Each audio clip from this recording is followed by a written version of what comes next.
2 plus 5. 7. 5 plus 2. 7. 5 plus 3. 8. 3 plus 5. 8. 5 plus 5. 10. 7 plus 7. 14. 4 plus 5.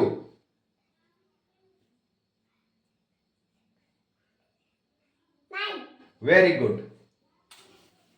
ಈ ರೀತಿ ನಿಮ್ಮ ಮಕ್ಕಳು ಮ್ಯಾಥಮೆಟಿಕ್ಸ್ನಲ್ಲಿ ಸ್ಟ್ರಾಂಗ್ ಆಗಬೇಕಂದರೆ ಇದರಲ್ಲಿ ಪಾಲಕರ ಹಸ್ತ, ಪಾಲಕರ ಕರ್ತವ್ಯ ತುಂಬ ಮಹತ್ವದ್ದು. ಶಾಲೆಯಲ್ಲಿ ಕೇವಲ 25%, 30% ಟಚ್ ಮಾಡ್ತಾರೆ, ಆದರೆ ಮನೆಯಲ್ಲಿ ಪಾಲಕರ ಕರ್ತವ್ಯ ತುಂಬ ಮಹತ್ವದ್ದಾಗಿರುತ್ತೆ.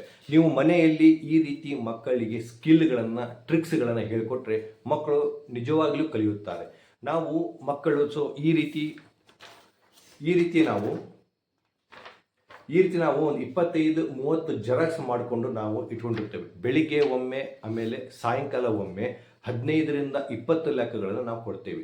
ಯಾಕಂದರೆ ಮಕ್ಕಳ ತಲೆ ಒಳಗೆ 1 2 3 4 1 2 3 4 ಅನ್ನುವ ಡಿಜಿಟ್ಸ್ ತಲೆಯಲ್ಲಿ ಫಿಕ್ಸ್ ಆಗಬೇಕು. ಅಂದಾಗ ಮಾತ್ರ ಮ್ಯಾಥಮೆಟಿಕ್ಸ್ ತುಂಬ ಸುಲಭವಾಗುತ್ತೆ. ಇಲ್ಲ ಅಂದರೆ ಹಂತ ಹಂತವಾಗಿ ಮ್ಯಾಥಮೆಟಿಕ್ಸ್ ಕಬ್ಬಿಣದ ಕಡಲೆ ಆಗುತ್ತೆ. ಇದರಲ್ಲಿ ಪಾಲಕರ ಕರ್ತವ್ಯ ತುಂಬ ಮಹತ್ವದ್ದು. ಮಕ್ಕಳ ಜೊತೆ ನೀವು 1 ರಿಂದ 2 ತಾಸು ಮಕ್ಕಳ ಜೊತೆ ನೀವು ಕಲಿಯಲೇಬೇಕು. ಸೈನ್ಸ್ ಆಗಲಿ, ಮ್ಯಾಥಮೆಟಿಕ್ಸ್ ಆಗಲಿ, ಕನ್ನಡ ಆಗಲಿ, ಇಂಗ್ಲೀಷ್ ಆಗಲಿ, ಪ್ರತಿಯೊಂದು ಸಬ್ಜೆಕ್ಟು ಮಕ್ಕಳ ಜೊತೆ ನೀವು ಕಲಿತರೆ ಖಂಡಿತವಾಗಿಯೂ ಮಕ್ಕಳು ಎಜುಕೇಷನಲ್ಲಿ ತುಂಬ ಚೆನ್ನಾಗಿ ರಿಸಲ್ಟ್ ಮಾಡ್ತಾರೆ. ನನ್ನ ಹೆಸರು ರೇವಂತ್ ಬಾಗೋಜಿ. ನನ್ನ ಸ್ಕೂಲ್ ಆದರ್ಶ ಸೆಂಟರ್ ಸ್ಕೂಲ್. ನನ್ನ ಕ್ಲಾಸ್ UKG. ನನ್ನ ಮಗ ರೇವಂತ್ ಇವಾಗ ಯೂರೋ ಸೀನಿಯರ್.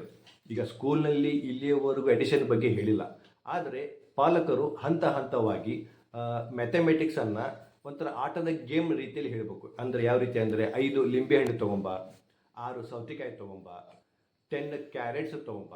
ಈ ರೀತಿ ಮಕ್ಕಳಿಗೆ ಮ್ಯಾಥಮೆಟಿಕ್ಸ್ ಅಂದರೆ ಆ್ಯಕ್ಟಿವಿಟಿ ಮೂಲಕ ತಲೆ ಒಳಗೆ ಮ್ಯಾಥಮೆಟಿಕ್ಸನ್ನು ರಿಪೀಟ್ ಮಾಡ್ತಾ ಇದ್ದರೆ ಗಣಿತ ಅನ್ನುವ ವಿಷಯ, ಮ್ಯಾಥಮೆಟಿಕ್ಸ್ ಅನ್ನುವ ವಿಷಯ ತುಂಬ ಸುಲಭ ಆಗುತ್ತೆ.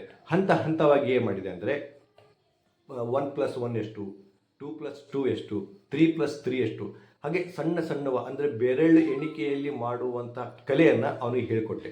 ಇವಾಗ ಈಸಿಯಾಗಿ ಹೇಳ್ತಾ ಇದ್ದಾರೆ. ಯಾಕಂದರೆ ಸ್ಕೂಲ್ನಲ್ಲಿ ಹೇಳೋದು ಇನ್ನೂ ಲೇಟ್. ಹಾಗಂತ ನಾವು ಪಾಲಕರು ಆದಂತಹ ಅದು ಬಂದಾಗ ಮಾಡಿಸ್ಕೊಡೋಣ ಅಂತ ಹೇಳೋದು ಬೇಡ. ಯಾಕಂದರೆ ಕೆಲವೊಂದು ಮಕ್ಕಳು ತುಂಬ ಸ್ಟ್ರಾಂಗ್ ಆಗಿರ್ತವೆ, ಬೇಗನೆ ಕಲಿಯುತ್ತಿರುತ್ತವೆ. ಅಂಥ ಮಕ್ಕಳಿಗೆ ನಾವು ಬೇಗನೆ ಪೋಷಣೆ ಮಾಡಲೇಬೇಕು.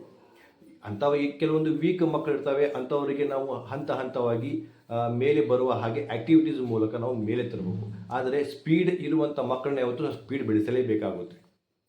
ಅದಕ್ಕಾಗಿ ಮಕ್ಕಳಿಗೆ ನಾನು ಈ ರೀತಿಯ ನಾಲೆಜನ್ನು ಹೇಳ್ಕೊಡ್ತಾ ಇದ್ದೆ. ಇವಾಗ 10 + 10 ಅಂತೂ ಹೇಳ್ತಾನೆ, 20 + 20 ಅಂತೂ ಹೇಳ್ತಾನೆ, 9 + 9 ಅಂತೂ ಹೇಳ್ತಾನೆ. ಸೊ ಈ ರೀತಿ ನೀವು ಪಾಲಕರು ಮನೆಯಲ್ಲಿ ಕೆಲವು ಸ್ಕಿಲ್ ಮೂಲಕ ಮಕ್ಕಳಿಗೆ ಹೇಳಿದರೆ ಮ್ಯಾಥಮೆಟಿಕ್ಸ್ ತುಂಬ ಸ್ಟ್ರಾಂಗ್ ಆಗ್ತಾರೆ.